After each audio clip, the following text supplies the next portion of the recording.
వైఎస్ఆర్ కడప జిల్లా vision action plan పై సమగ్రంగా సమీక్షించేందుకు జిల్లా సచివాలయంలోని పీజీఆర్ఎస్ హాల్ నందు జిల్లా ఇన్ఛార్జ్ మంత్రి మరియు రాష్ట్ర బీసీ సంక్షేమ మరియు చేనేత జౌళి శాఖ మంత్రి శ్రీమతి ఎస్ సవిత గారి అధ్యక్షతన జిల్లా కలెక్టర్ డాక్టర్ శ్రీధర్ చెరుకుడి ఆధ్వర్యంలో నిర్వహించగా రాష్ట్ర ముఖ్యమంత్రి నారా చంద్రబాబు నాయుడు విజన్ ఉన్న నాయకుడని, విజన్ 2020 సృష్టికర్త చంద్రబాబు నాయుడని, 2040 నాటికి ఆంధ్రప్రదేశ్ రాష్ట్రం స్వర్ణాంధ్రప్రదేశ్గా మారాలని కోరుకున్న విజనరీ నాయకుడని అన్నారు. P4 అమలు కోసం ముఖ్యమంత్రి చంద్రబాబు నాయుడు గత 6 నెలలుగా క్షేత్రస్థాయిలో విస్తృత సర్వే సమాచారం సేకరించి P4ను తీసుకొచ్చామన్నారు.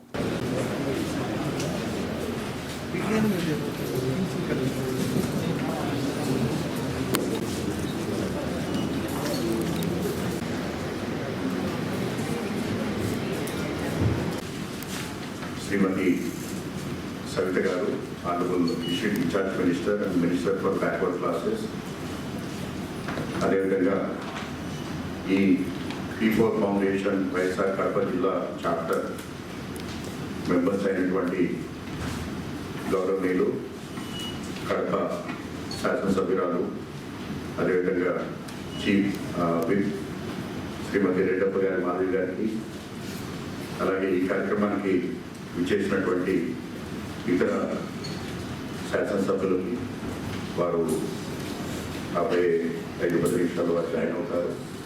అలాగే ఈ కార్యక్రమానికి విచ్చేసినటువంటి కాన్స్టిట్యుయెన్సీ స్పెషల్ ఆఫీసర్స్కి, జిల్లా అధికారులకి అందరికీ కూడా నా హృదయపూర్వకమైనటువంటి ఆహ్వానం తెలియజేస్తూ, గత 6 నెలలుగా ప్రతి గ్రామాన్ని, ప్రతి కాన్స్టిట్యుయెన్సీని, అదేవిధంగా ప్రతి జిల్లాని కూడా ఒక స్వర్ణ జిల్లాగాను, అలాగే స్వర్ణ గ్రామంగాను, అలాగే స్వర్ణ కాన్స్టిట్యుయెన్సీగాను తీర్చిదిద్దాలనేటువంటి గౌరవ ముఖ్యమంత్రి గారి యొక్క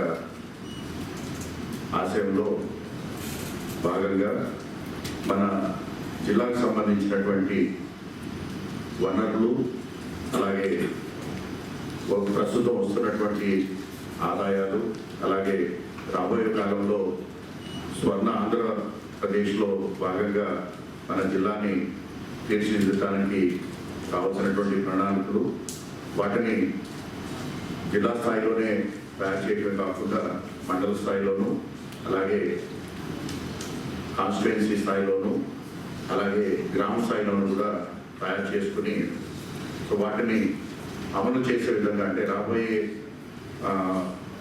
4 సంవత్సరాలలో అమలు చేసే ఏ విధంగా చేయాలి, అలాగే అమలు చేయడానికి మనకి కావలసినటువంటి వనరులు ఏమున్నాయి, వాటిని ఏ విధంగా ఏ విధంగా సమకూర్చుకోవాలి, అదేవిధంగా ఎటువంటి కొత్త వనరుల్ని మనం జిల్లాలో అందుబాటులో తీసుకురావాలని, వీటన్నింటిపైన కూలంకషంగా చర్చించడానికి ఈ యొక్క సమావేశాన్ని ఏర్పాటు చేయడం జరిగింది. మన కాన్స్టిట్యుయెన్సీ లెవెల్లో కూడా మనం ఏ విధంగా ఈ ప్లాన్ను డ్రాఫ్ట్ తయారు చేసుకున్నాము, ఆ డ్రాఫ్ట్ని ఏ విధంగా ఇంకా ఇంప్రూవ్ చేసుకోవచ్చు అనేది కాన్స్టిట్యుయెన్సీ లెవెల్ ఈ చాప్టర్స్ ఏవైతే ఉన్నాయో దానికి చైర్మన్గా ఉన్నటువంటి కాన్స్టిట్యుయెన్సీ ఎమ్మెల్యే గారు కూడా ఈరోజు ఈ ఆహ్వానానికి, ఈ సమావేశానికి ఆహ్వానించడం జరిగింది మేడం. సో వారి సమక్షంలో వారికి ఆల్రెడీ గత 4 రోజులుగా ఏదైతే రీచ్ చేస్తున్నారో దానిపైన కూడా కూలంకషంగా చర్చ చేయడానికి, అలాగే మరిన్ని సలహాలు తీసుకుని దాన్ని ఫైనలైజ్ చేసుకోవడానికి ఈ ప్రజెంటేషన్ తయారు చేయడం జరిగింది మేడం. అలా స్వర్ణాంధ్ర 2047 బిజినెస్, ఎందుకంటే ముఖ్యమంత్రి చంద్రబాబు నాయుడు గారు అంటేనే విజనరీ గుర్తొస్తుంది. ఒకప్పుడు చంద్రబాబు నాయుడు గారు 2020 అంటే అందరూ కొంతమంది ఏంటప్ప చంద్రబాబు నాయుడు గారు 2020 అంటున్నారు అని కొంతమంది ఏం మాట్లాడారో మనకు తెలుసు.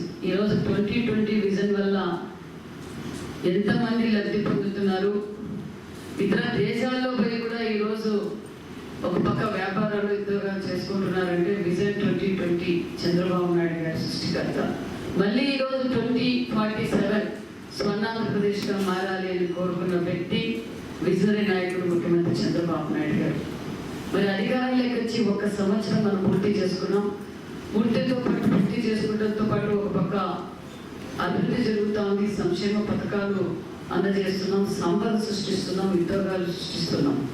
దానితో పాటు భారతదేశంలో ఎవరికి రాని ఆలోచన మళ్ళీ మన ముఖ్యమంత్రి చంద్రబాబు నాయుడు గారు P4 అన్న విధానాన్ని తీసుకొచ్చి ఈరోజు P4ని ఒక 6 నెలలుగా గ్రౌండ్ లెవెల్లో ఇన్ఫర్మేషన్ అంతా తీసుకొచ్చి ఈరోజు మళ్ళీ P4 మన ముందుకు తీసుకొచ్చారు. మరి ఇది చంద్రబాబు నాయుడు గారు మేము చేస్తే కాదు, మీరు మేము అందరం కలిసి చేస్తే ఇది విజయవంతం చేయొచ్చు.